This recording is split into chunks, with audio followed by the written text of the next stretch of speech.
Hey everyone, welcome to Roto World's Roundball Stew. I am Matt Stroup. It is Monday, October 31st. Some call it Halloween, and today we are going to be rounding up some takeaways from the weekend, some waiver wire leftovers, and some potential players we are considering dropping as we get into week 3 of this NBA season.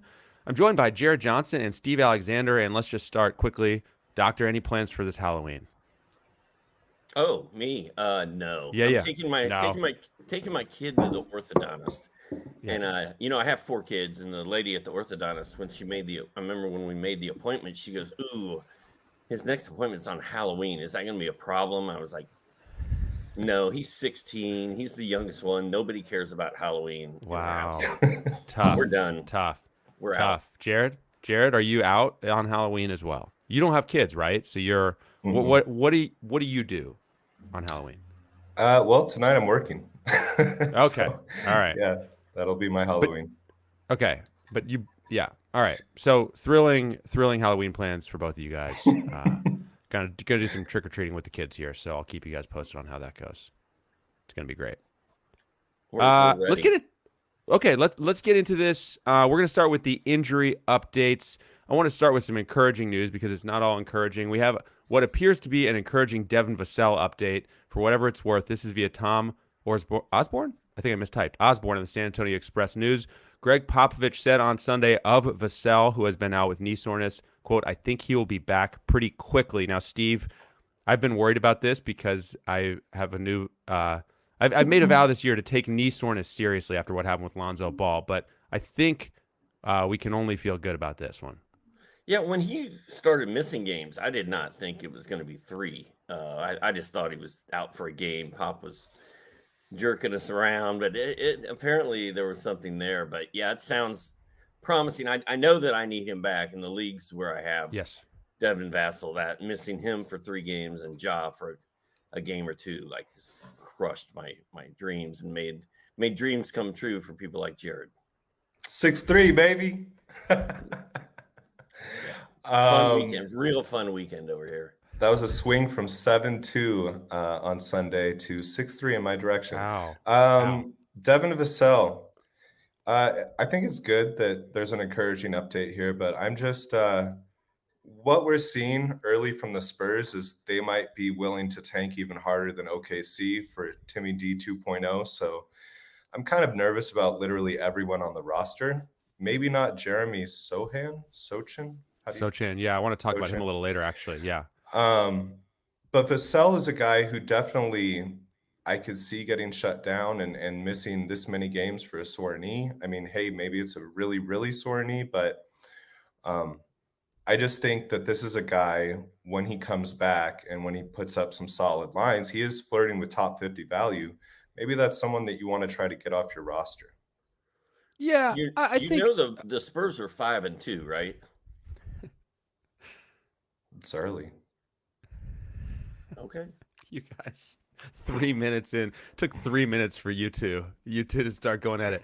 My feeling on Vassell is that I think that sentiment that you expressed, Jared, is a one to keep in mind, but I do think that you could also slow play it a little bit, and that's a trade you could potentially make in like January or Yeah, February or something definitely. like Don't that. don't do it now. The Yeah. injury's too fresh.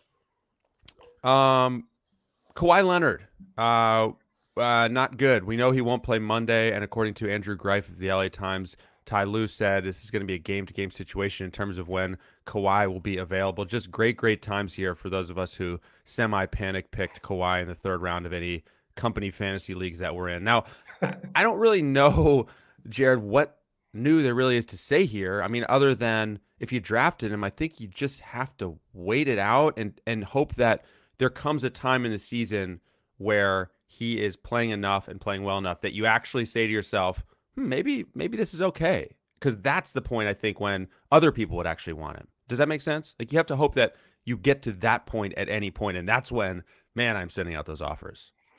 Yeah, I think that it's certainly too early to trade him. It's been like the worst start I don't God, think you could even imagine. nope. I kind of, with all the offseason hype and how good he looked in his workouts, I didn't think that he was going to play barely 2 games and go on to miss the next 4. He's out tonight on Monday.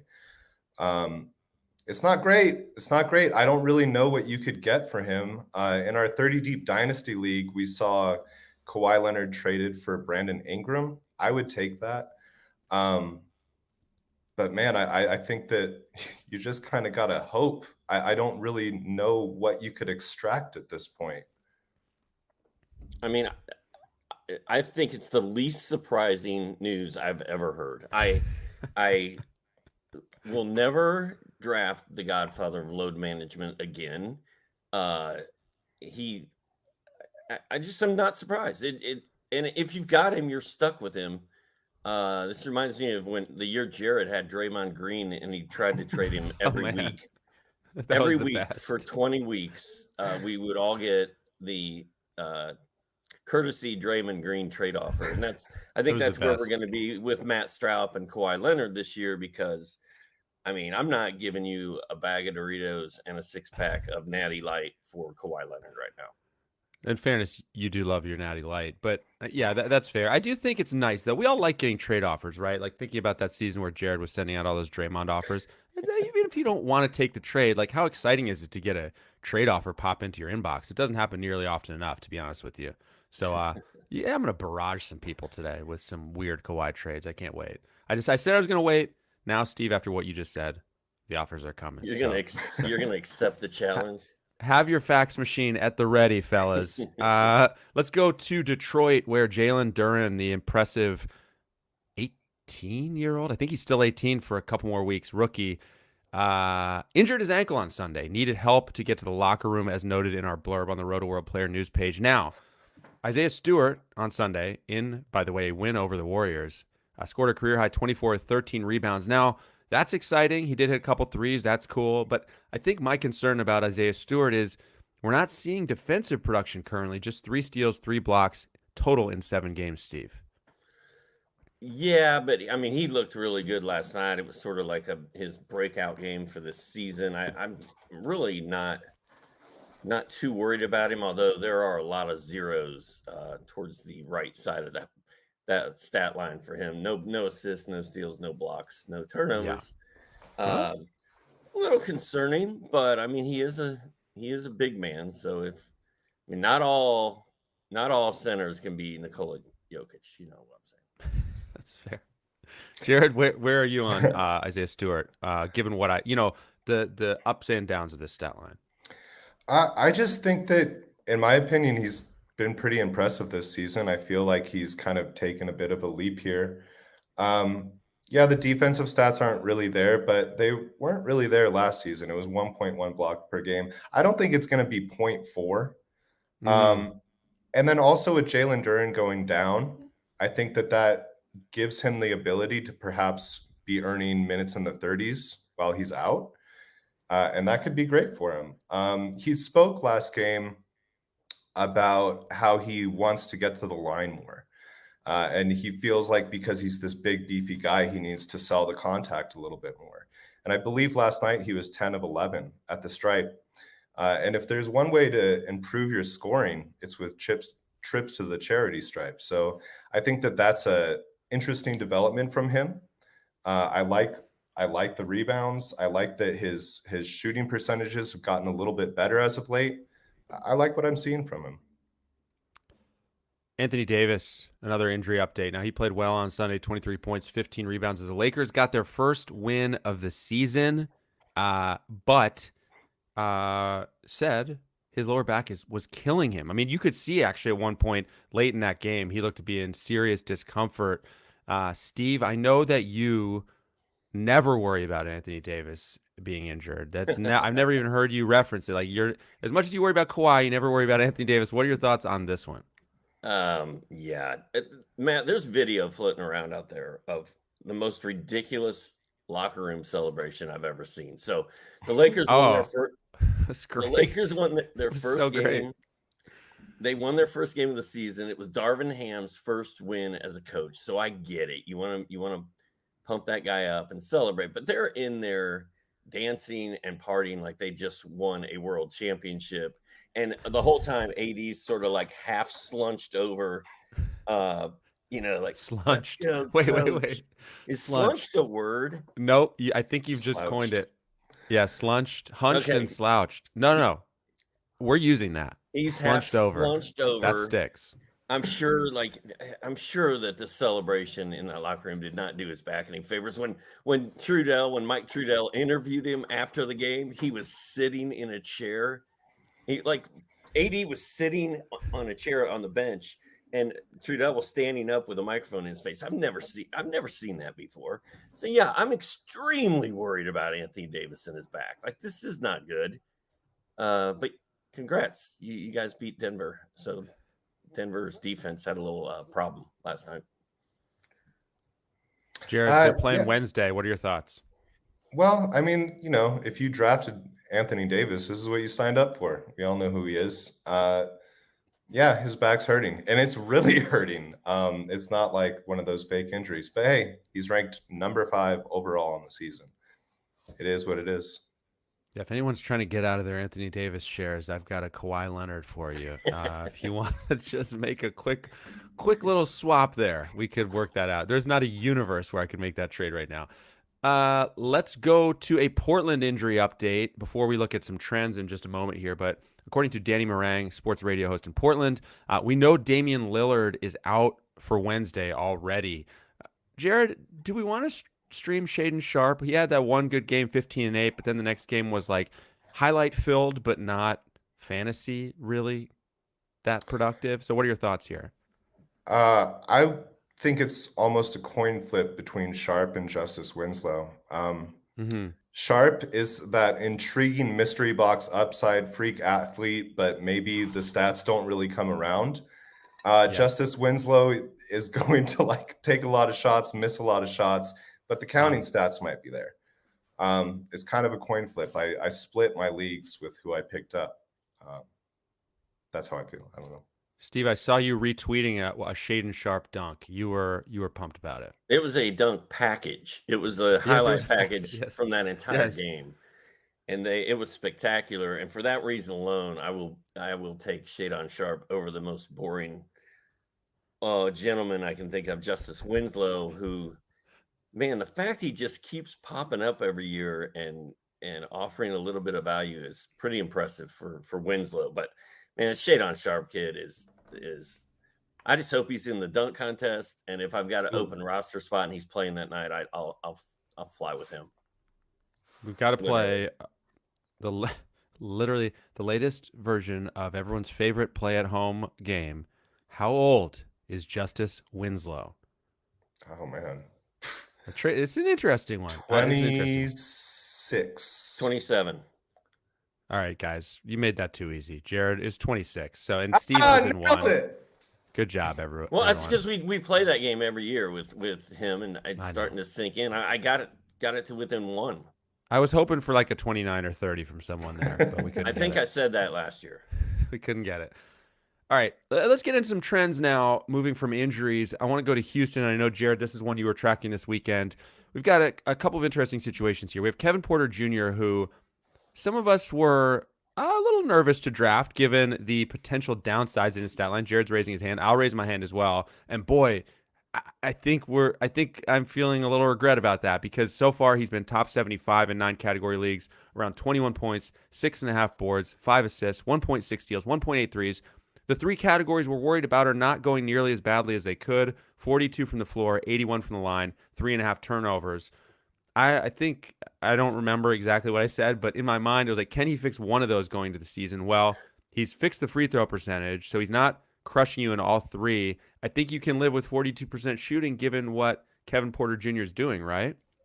Yeah, he's playing way better than I was expecting. And also the steals have been elite. It's like 1.7.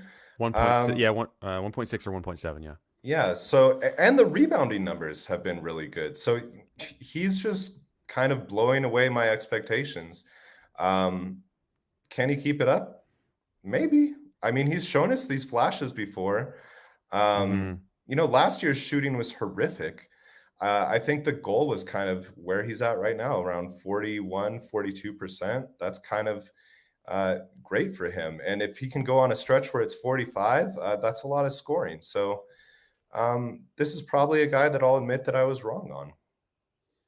Yeah, I'm actually kind of mad at everybody I work with because KPJ's kind of my guy. Like he's one of my guys, and everybody was so negative and down on him going in. I think it wore off a little bit on me, and he's just balling out, dude. Like if you look at that box score from was it Sunday? He had 11 of 14 free throws. Mhm. He had 26, 8, and 6 with one turnover. Yeah. Like that's that.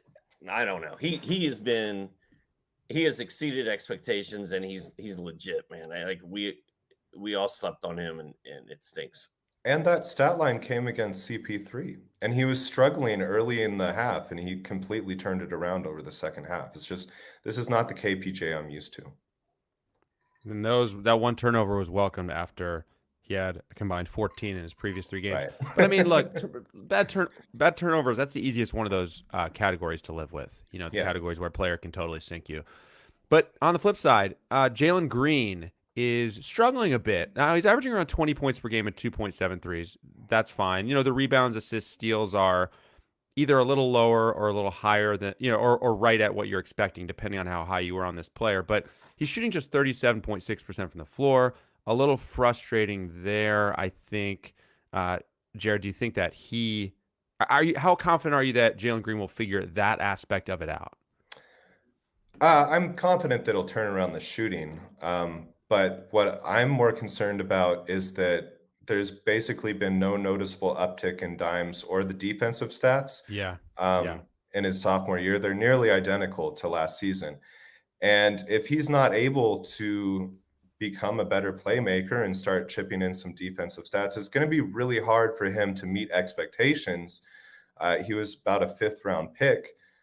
Mm-hmm. It's going to be hard for him to do that with just points and triples. And that was kind of my concern about, look, I love watching Jalen Green play. I love him as a player, but I wasn't really willing to take the mid-round plunge because this is what I was concerned about. Can he do the peripheral stuff? And in the early stages are telling us not really, not yet, maybe.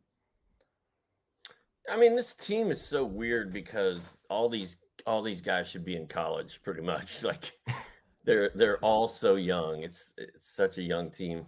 And he has had some big scoring bursts, but he's also got some shooting woes. Like he's shooting it more like I thought KPJ would, I think, coming in. So right. And I thought Jalen Green was going to have a monster year. So it is disappointing thus far, and I don't know. He's at least scoring enough and showing up on SportsCenter enough that you may be able to trade him if you want to do so. Let's move to Dallas. Former Houston Rocket Christian Wood. It's been a little turbulent for him lately. Now, for the season, okay, we're around 17 points and 8 boards, 1.73s. That's fine, but just 0.7 blocks per game. Plus, he's shooting 65% from the free throw line on over 6 attempts per game. Now, in fairness, a lot of that stems from a 3 for 10 from the free throw line debut with Dallas. But his last few games, 11, 11, and 5 points after 20-plus points his first 3 games. So, Steve, as the resident Dallas Mavericks expert, what's your concern level with Christian Wood, 1 to 10, 10 being the maximum? It's pretty low. I'm not highly concerned. Those first 3 games, he was the high-scoring 6th man, guy coming off the bench in the whole league. These last 3 games have kind of tailed off. The minutes are down, 24 in 2 of them. I tell you what, I'm not pleased that Dallas has decided to start JaVale McGee and bring this kid off the bench. Well, he's not really a kid anymore. Christian Wood's kind of getting up there, but it's been a rough 3-game stretch. I'm not going to lie, but the Mavericks have won 2 of those, and they're out there to win games and not fantasy championships. So I get it, but I'm mildly concerned. I'll go mild. What number? Did we get a number out of you? Can I get a number, please? And then I want to hear from you, Jared. Yeah. Did I get a number? A number of what? What level of concern? 1 to 10. 10 is, you're looking for panic. A number. I thought you were I want a number. You were asking me for Christian Wood's age. My level of concern is a 3.5. 3.5. And by the way, Christian Wood is 27 years old. Jared, what's your level of concern and your thoughts on this situation? My level of concern is about a 13. He's looked terrible. He has looked terrible these past 3 games. There's a reason why those minutes were low, and there's a reason why the lower minutes corresponded with W's. He is not responding well to this reserve role. And I don't quite understand why JaVale McGee is the faux starter with 11 minutes and he doesn't close. And then you just have Wood fighting with Maxi Kleber and Dwight Powell for the reserve minutes. I mean, Luka could sure use some help. He could use another scorer in that first unit. Like when you watch these games, I think I watched a game the other day where we got to the third quarter and it was like Luka had 40 and everyone else was in single digits. Like he needs help. I don't know how long he can keep this up. I get that he's young, but geez, like give him someone. And they did. They traded for Christian Wood, but he's looked awful. I think it's because he doesn't like coming off the bench. I don't know. It seems like could be a little bit of an attitude thing going on. Who knows? But it's not been good. Well, when you listen to Luka or some of the other people on that team, they seem to love Christian Wood, and it's all roses and strawberries and sunshine. But I don't know what happened between the first 3 games when he looked awesome. Like we were talking about him after those first 3 games, Jared. Your level of concern would be a 1. The last 3 games, he's not been as involved. And one of the knocks on Christian Wood when he was in Houston was that he didn't play a lot of defense. I don't know. I'm not worried yet, and I doubt anyone in Dallas is. But yeah, the last 3 games have been rough. All right, they are off until Wednesday, so we have to wait patiently. Try to wait patiently. Feels like a bunch of teams we've been talking about are off until Wednesday. But anyhow, let's stick with the concern theme. I want to go to Minnesota. Karl-Anthony Towns is closer to a top 50 player so far than top 10. That's because he's averaging around 21 points, 8 rebounds, 5.3 assists, which is notable, but just 0.7 steals, 0.4 blocks, 2.0 threes. Jared, are you concerned here? I mean, we were obviously wondering how his role would shift with Rudy Gobert on the team. There have been some positives, right? Like the assists, but on the downside, the defensive stats have cratered. More to come on that, but I want to hear your thoughts. Yeah, I don't think that he's going to average 0.4 blocks for the season. Yeah, but maybe it's going to be 0.8. I don't know. Those shot blocking, the defensive stats are going to dip when you add Rudy Gobert. He's going to spend more time on the perimeter. It's just less opportunity for him to block those shots. I like the out of position dimes. I think that's pretty awesome. 5 dimes from your center. How concerned am I? I don't know. I feel like if you're getting close to 20-10-5 from a guy, I don't super care about what the ranks say he is. I don't think that that's the reason your team is in trouble. If it is. Right. I'm mildly concerned because I don't know how he's going to block shots if he's playing the role of a shooting guard now. Like he stands out there and bombs threes. I mean, he's taken 7, 5, 6, and 7 3-pointers in games. That's a lot of threes. He hadn't blocked a shot. He didn't block a shot in his first 4 games. He blocked 2 in his last one. Had he not blocked 2 in the last one against San Antonio, I think we'd be even more concerned. I mean, the reason you've drafted Cat and you took him between the 10th and 15th pick was to get those steals and blocks and threes. And it looks like for now, anyway, it might just be the threes. I mean, it's disappointing. It's concerning. But like Jared said, he's getting 20, 10, and 5, so he's not ruining your team.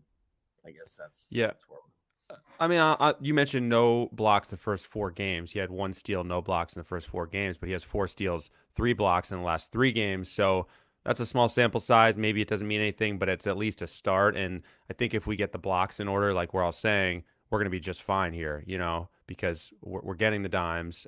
So I think this one could go away pretty quickly, potentially. But I will tell you guys who is blocking shots. And Steve, I know you love this guy. You always talk about him. You said you got to draft Brook Lopez. That's one of your mantras, Steve. If there's one thing, anyhow, this guy has quietly or not that quietly been dominating early on. 13.6 points, 6.4 rebounds, zero point 0.8 steals, 3.6 blocks, 2.6 3-pointers. I will repeat. Brook Lopez, who I believe is 34 years old, is averaging 6.2 combined threes and blocks. I mean, this is a guy that I actually am willing to draft in late rounds, but I draft him maybe thinking the ceiling is like 3 combined. So obviously not sustainable, Steve, but what a value early on if you drafted this guy, which I know you did. I did not. Oh, okay. I've used him in DFS a couple times though, but the Bucks are 5-0. Brolo's playing really well. Bobby Portis even blew up for one of those games. The bad Brolo game I think was the big Bobby Portis game. But man, he's blocking shots, he's stealing, he's making free throws, he's hitting threes. What did you call this in our note, Jared? The Brook Lopez redemption revenge tour. Revenge tour. Well, isn't that? It's just like your team. It's the revenge season. Yeah. So yeah, I mean he's been quietly kind of awesome. Yeah, I mean, look, this guy basically didn't play last year because of back surgery. And but he did show us some of these flashes during the playoffs. I think that his shooting percentages from 3 may have been off. They are not anymore. He is banging in those threes. He is 3.6 blocks, man. I think this is a clear sell high. But sure. How do you what would you sell high for? Because no one's going to give you, look, he's putting up top 15 numbers. No one's going to give you a top 15 guy for a guy you drafted basically in the last round. Would you take a top 50 player for him? I mean, or do you just enjoy the ride? I think either approach is fine. I also think in the case of like a Brook Lopez, who's playing really well earlier, another guy who we may not have time to talk about, but is playing really well, Bojan Bogdanovic, who just got an extension from the Pistons. I don't think you try to trade that guy 1-for-1 necessarily, right? You put him into a multiplayer trade, and that's the sell high method in my mind, right? Because that's smart. Yeah, you offer Brook Lopez 1-for-1 around your league, people are gonna be like, okay, buddy, thanks, But I mean, I don't know, obviously this is not sustainable, right? The blocks and threes, it's outlier numbers for him. By the way, Steve, you referenced a bad Brook Lopez game. I guess that was the one where he had 7.6 rebounds, 6 blocks, and a 3. I think that was his worst game of the year. That was the bad one. 6 blocks, worst game of the year. But yeah, to answer your question, Jared, sure, top 50. But I mean, I think if I drafted him, I'm just saying, yeah, of course he's going to drop off from this, but he's still probably worst case getting me a block and a half and a 3.5, and that's pretty valuable. Yeah, I think it could be 2 blocks. I honestly do. It could be, yeah. And by the way, Portis is thriving too. I mean, at least as well as you could expect in a center platoon. Sorry, Steve, I didn't mean to cut you off. I was going to ask if you guys would trade Brook Lopez for Bol. Oh man, Bol is playing really well. I wish I had gotten him in more leagues. I'd rather have Brook Lopez. I'd rather have Brook, but I do love Bol. Yeah, Bol is a blast though. While we're talking about Bol, do you guys, Matt, do you think he becomes a top 75 player in a points league this season? That's from Empire Zeus. Well, every time I get a question about a points league, I have to know what the scoring is. Right. I mean, it's funny that question is asked because I think Bol's numbers on the season, 11 points, nearly 7 boards, 2.5 blocks, almost nothing else in other categories other than great field goal shooting. Do you have him inside the top 75? I mean, I think he's going to be close, man. Yeah. If he keeps starting and they leave him out there. Yeah, he hasn't even started hitting threes yet. And we know that's part of he's only hit 2 threes all year. That is part of his repertoire. I think there's a lot to like here. 16 points, 11 boards, 3 blocks, a season high 30 minutes his last game. His minutes have gone, we talk about Christian Wood's minutes going in the wrong direction. Bol, 20, 22, 27, 30 the last 4 games. I mean, he's carving out a big role. I don't know if he can stay healthy, but it's exciting. Dude, he looks like Slenderman out there. Like his legs, when you watch it on TV, it's unbelievable how his body is built. Like it's wild. And then, watch him get a rebound and take it around behind his back and coast to Yeah. coast, lay it in traffic. Like it's Yeah. it's super fun. Thank goodness he's being allowed to play. Sorry, I got us off track there. Points leagues, I don't know. But I think that in category leagues, I feel like his floor is top 50, honestly. He's been incredible. And the numbers I cited are before kind of the recent uptick. So if this trend continues. Let's talk one more player specifically before we get into some waiver wire leftovers and some players to consider dropping. The guy I want to talk about is Zion Williamson, who returned from a 2-game absence, put up 21, 12, and 7 with a steal. Jared, I know coming to the season you were over the roof excited about Zion. And I just wanted to take stock of where he is. It's just a snapshot after 4 games. He's just inside the top 60 of 9 category leagues. He's, around 22 points, 8 boards, 3.5 dimes, 1.8 steals, half a block, no threes, 50 from the floor, 72 from the line, 2.5 turnovers. Looking at that stat line, right? How does it compare to what you expected? Where is he higher? Where is he lower? Like, where does this land for you as like a realistic or not realistic snapshot of what we could expect from Zion? The scoring's going to come up. I just feel like that's just going to happen. My favorite part about his stat line this year is that he's finally coming through with those defensive statistics. 1.8 steals per game. That's awesome. And last night, man, his playmaking was absolutely off the charts. He would have had a triple-double if it weren't for some guys coughing up bricks. He had like 7 dimes, a couple Devontae Grahams and Jose Alvarados.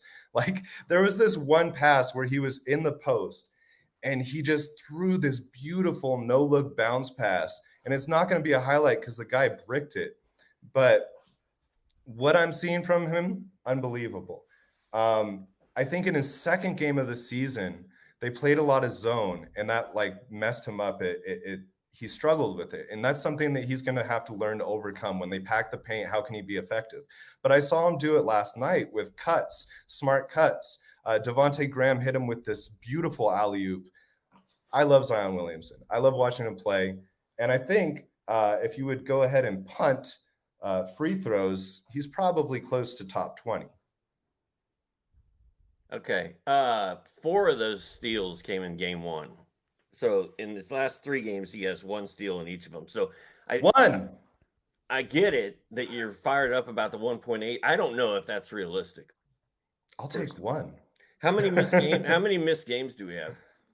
1, right? 2. 2. Yeah. So 2 out of 6. So that's almost Kawhi Leonard pace right there. No, sir. I don't know. I'm just very nervous. Sir. I am very nervous about Zion Williamson still playing basketball, after Christmas. Like, how long is it going to take before something happens? I hope it doesn't, because Jared, like you, I like to watch him play. He's one of the more fun guys to watch play when he's healthy. The lack of blocks is a little weird because I feel like he's so athletic and can do so many things. You'd think it's like Blake Griffin. Blake Griffin was never a shot blocker, but it felt like he should have been. And I kind of feel like that's where we are with Zion. But I don't have any Zion after he burned me last year so bad. But he didn't burn you. An auto pick burn you, by the way. But proceed. I didn't get auto-picked. Yeah, you did in 30 deep. You got auto-picked round 1, Zion Williamson, and that was your season. It was not an auto-pick. I did it on purpose. And if it was an auto-pick, I put myself on auto-pick. We can discuss that another time. Yeah, that's awesome. But I hope he can stay healthy. Yeah, I mean, to your point about the shot blocking, I mean, it was during preseason. I saw one, Zion had one of the most spectacular blocks you'll see, just flying and throwing it off the backboard. It's like, would be cool if he could, with that kind of leaping ability, could average like a block a game. I don't know that we're going to get that. I think I'm somewhere between Jared's optimism, extreme optimism, and Steve's concern. I think, I do expect the scoring to go up 50% from the floor. He should be better than that long term. A little injury worry. I also think the free throw percentage is a little encouraging quietly, especially Yeah. since it's 72% and he's only getting 4 attempts per game. That's a pretty nice combo. You're not at the moment. You're like, well, maybe Zion's not forcing me into a free throw punt at this point. Long season, lot left. It could still happen, but anyways, yeah, I think that there's more ceiling here and some lingering injury concern. And on that note, we have more to come. Waiver wire leftovers and potential drops from your roster. First, we're going to take a quick break. Download the Roto-World app to receive breaking player news all season long. Stay ahead of the competition by favoriting players on your roster. Get the latest injury updates, player news, and much more delivered right to your phone. It's available in your app store today. Meanwhile, it is a weekend of must-watch events on NBC and Peacock. It all begins with the horses and the Breeders' Cup Saturday at 3:30 p.m. Eastern, followed by Clemson Tigers taking on Notre Dame, football in South Bend, and capped off with Saturday Night Live. The action continues Sunday with the NASCAR Cup Series Championship at 3 p.m. and wraps up with the Titans battling the Chiefs on Sunday Night Football starting at 7 p.m. All of it on NBC and Peacock. Okay, Steve has to take the aforementioned kid to the orthodontist. He has an early out here. We're going to try to fly through these, okay? Quick hitting style. Waiver wire leftovers. These are some guys we either didn't mention on the Friday Waiver Wire podcast or wanted to just shine a little more light on just as a reminder. So let's start with Jalen Williams, the Thunder rookie, returned from his orbital bone fracture, posted 13, 3, and 3 with 4 steals and a block in 27 minutes, 37% rostered. To me, this guy is well worth a pickup if he's out there. Showed that versatile skill set that we like, Steve. And then I want to hear from Jared as well. Quickly on these guys. Yeah, I like him. He's back. I'm sad he got hurt to begin with. And I'm like Ron Burgundy with the Oklahoma City Thunder. If you play for the Thunder, Steve will pick it up. Yeah, he's great. He's great. It's important to note that Josh Giddey's been out. That's impacting how effective he can be. But on this OKC team, yeah, man, like late in the season, I just want him on my team, honestly, and I'll stick with him through the rough times because his potential is off the charts. And I do feel like maybe he's the guy who doesn't get shut down, maybe. And Josh Giddey and Shea do. Man, Shea, by the way, geez, #1 overall at the moment. Yeah, when he's out there, he's like spectacular. And I do think, you said Josh, it's worth noting Josh Giddey's out. It's also worth noting that someone's going to be out on this team right? Yeah. Most of the time. In Phoenix, DeAndre Ayton is out with an ankle sprain. Now, we have a Jock Landale situation, 12% rostered. He had 16 and 7 with a steal and a block on Sunday. That was in 23 minutes. Bismack Biyombo has been the more popular pickup off waivers, 39% rostered. He blocked 5 shots in 22 minutes, but he also had just 5.5 rebounds Sunday. Jared, who do you like better between these two, Jock Landale or Bismack Biyombo? I like Landale between the two. I think that he offers a little bit more upside. Bismack Biyombo's basically just boards and blocks, which is fine. Blocks is a rare category, but I think that Landale's going to give you a little bit more. So that's who I would go with between the two. Yeah, Landale did all of that on Sunday night in the first half, I believe. He had 16 points at halftime. He finished with 16 points. He had 7 rebounds. Biyombo had 5 blocks. So, I mean, I think it depends on what you want. Yeah, that's true. If you need a more rounded player who can score, I think you want Jock Landale, who I like to refer to as Happy Jocktober, which unfortunately it's the last day of Jocktober. Oh, wow. Sadly, we must say goodbye. But if you want blocks, you go busy. We talked about Lonnie Walker on both of our waiver wire podcasts, but so I'm a little shocked that he's only 35% rostered after another strong game Sunday. 18 points, 5 boards, a steal, 2 blocks, 3 triples in 35 minutes. We don't think of Lonnie Walker as a defensive stats guy, but 1.2 steals, 1.0 blocks on the season, has at least 1 steal and at least 1 block in 5 of 6 games. So, Steve, I don't know. I mean, I'm almost at the point where I'm picking up Lonnie Walker and just seeing where this goes, even though I kind of have some doubts based on his track record. Well, and it's cool. I mean, we're talking about him today after he had 18 points, 2 blocks and a steal and 3 threes on Sunday. If we were talking about him on Saturday, he had 6 points, 1 block, 0 steals, 0 threes on Friday night. I think, we got to take both of those games into consideration Sure. here, because I think that's sort of how he's gonna roll. He's gonna be inconsistent for one of the league's possibly worst teams that finally got their first win last night. But yeah, I mean, if you're sitting on Dylan Brooks or Pokuševski, maybe you should have Lonnie Walker instead. Dylan Brooks did just score 30, but point taken about Poku. Jared, what about you with Lonnie? Yeah, I mean, I think Steve pretty much nailed it. I don't have too much to add there. I don't love his shooting percentage, but look, he's putting up numbers. This team's really bad. I think that, maybe a Buddy Hield trade could kind of wreck him, but who knows if that'll happen. So he's playing well for now, kind of. Late round, but still. Sure, yeah. Brandon Ingram is out due to a concussion. Najee Marshall has been playing well, 19 points, 6 boards, 4.5 assists in his last 2 games. The Pelicans don't play till Wednesday, so that's just a situation to monitor Brandon Ingram's status. So I want to move past that one because I think this is basically, if Ingram's out, yeah, stream Najee Marshall again. But let's talk about the guy we talked about. He's traveling, but yeah. Okay. So yeah, I mean, and you got to ask yourself, do I want to hold Najee Marshall till Wednesday? Do I want to kind of play the wire until then? But worthwhile guy if we think Ingram's out. Jeremy Sochan of the Spurs, who we talked about, had a big game on Friday. 13 points, 6 boards, 5 dimes, a steal, a block, and 2 triples. Then he missed their Sunday game due to illness. But Jared, I like this guy. I think he's showing some of that defensive upside that we like. It's encouraging to see him even be able to score 13 with 5 assists because the book on this guy as well, he's not ready offensively. But this is promising. 15% rostered, I believe. Yeah, I like him a lot. And I think that his playmaking's nice. His defensive abilities are nice. And I think he's going to get a ton of opportunity on the Spurs team. It was a little bit annoying to see him go down. But hey, maybe he'll be back really quickly. I like him. Which Spur are you talking about? Jeremy Sochan. The oh right, the guy with the cool hair, like white hair. Yeah. No, I was checking him out before he got hurt, and he was playing pretty good. But really, this Spurs team, like I just rolled all the scrubs out last night in DFS, and almost all of them came through. Dougie McBuckets was racking up points. KDB, Kated Bates had a fun game.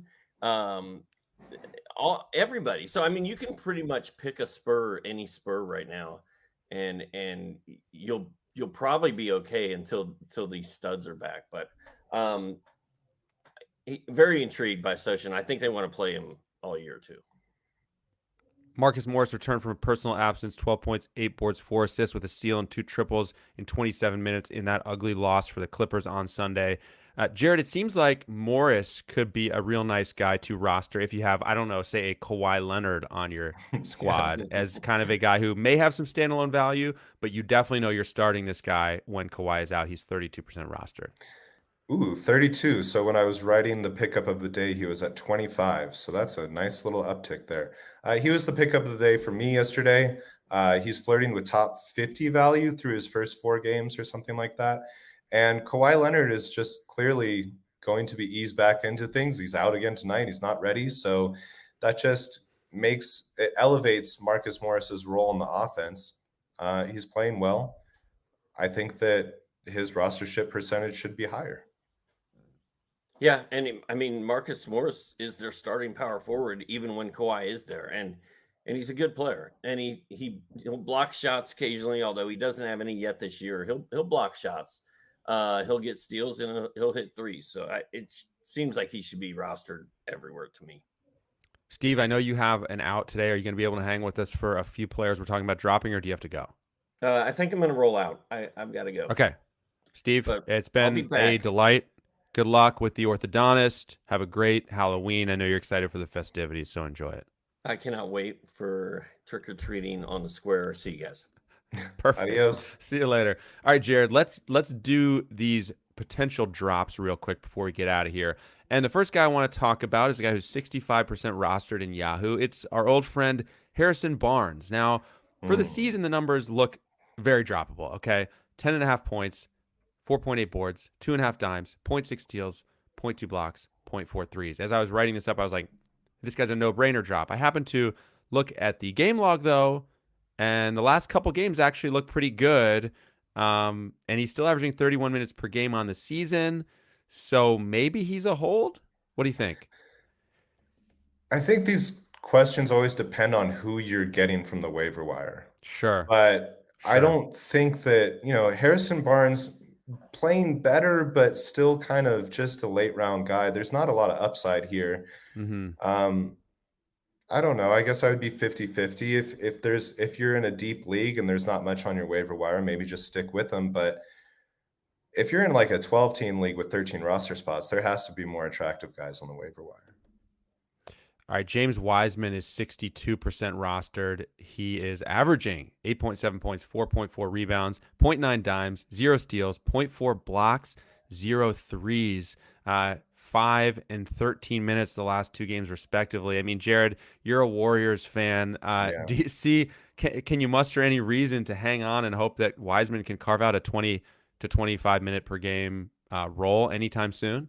No, I think it's going to take an injury. It's going to take an injury to Kevon Looney or Draymond Green, but the minutes just aren't there. The role isn't even really there. His minutes have been sporadic. 5 minutes in an overtime game. That is not great. That was against Charlotte in a loss. And then last night, it was 13 minutes. Like, he's not even clearing the 15-minute mark. I think he may have done it once or maybe twice. The minutes just aren't there. Jared, we are gonna I just noticed a couple user questions that I want to get to in a second, but first let's finish out these drops. Brandon Clark, 61% rostered. We've already talked about dropping him on a previous podcast. I mean, we can move on, right? He's only top 20 minutes one time. I'm a little surprised the numbers. I'm surprised the numbers at 61, honestly. Yeah, me too. He's not giving us anything. Yeah.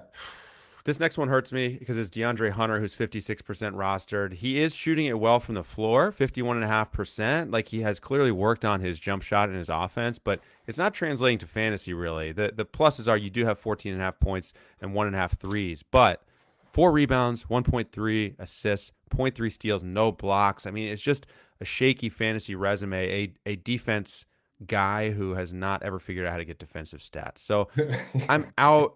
Like, in a super deep league, I think he's a hold, but otherwise I'm out. Yeah, no, he's not doing nearly enough. The dimes aren't there. They're not going to be there with DeJounte Murray and Trae Young. Yeah.